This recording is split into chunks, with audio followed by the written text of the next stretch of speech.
hurried past the sandbagged sentry post in front of the National Theatre. She tried not to make it obvious that they were together, at least not while they were walking down the busier streets. Her parents had been furious when they learnt of the relationship, and demanded that she break it off immediately.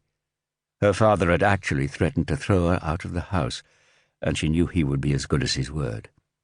She had been unprepared for such a violent reaction. Yet, unwilling as she was to defy her parents, she stubbornly resisted ending the relationship.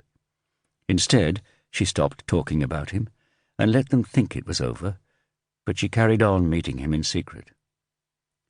There were few places to go if they wanted to be together. Back in late autumn, when they had first started courting, they had gone to Öskjulit Hill, when the weather was fine.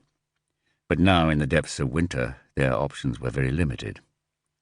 Checking into a hotel was out of the question, and so were the barracks. Once before they had resorted to the back of the National Theatre after nightfall. The building loomed darkly over Kvirskata. Like the huge outcrop of columnar basalt it was designed to resemble, though it was in fact no more than a hollow shell. Work had halted on the ambitious project 10 years ago with the onset of the Depression, and when the British occupied Iceland in 1940, they had requisitioned it as a supply depot, a role it had retained when the Americans took over in 1941. Now it was a popular meeting place for illicit lovers. "You're never to see that man again," her father had roared, beside himself with rage, and for the first time in her life he would have raised his hand to her if her mother hadn't intervened. She had given him her word, only to go back on it straight away. Her lover's name was Frank.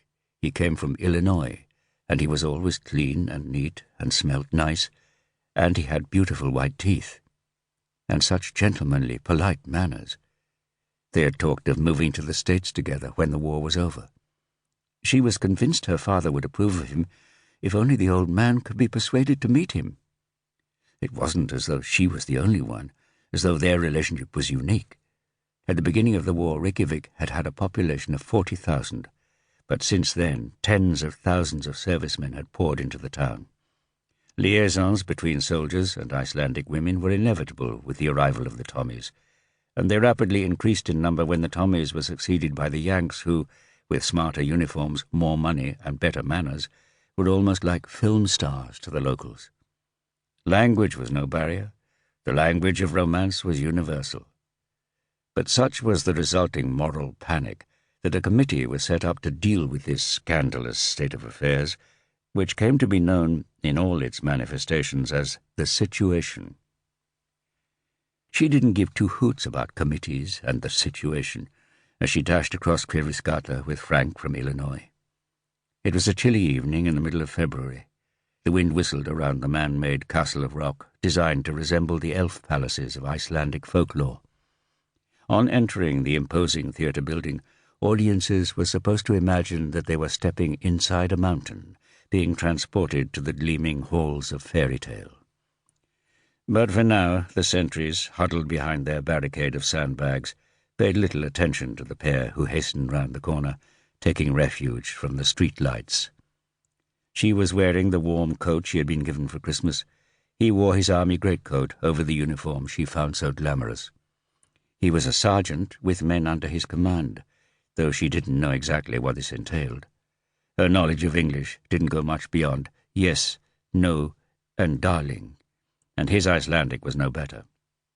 Yet, in spite of this, they managed to understand each other quite well, and right now she needed to talk to him about a matter that was weighing heavily on her mind. The instant they were out of the wind, Frank began kissing her hungrily. She felt his hands fumbling under her coat, and her thoughts flew to her father. If he could see her now. She heard Frank whispering endearments in her ear. "Oh, my darling," felt his icy hands through the blouse that she had bought from Jakobsen after New Year.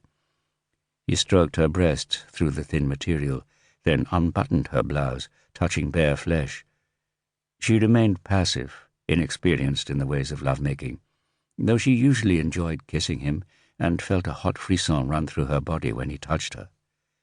Now, though, it was freezing cold and she wasn't in the mood. Her father's fury loomed over her, and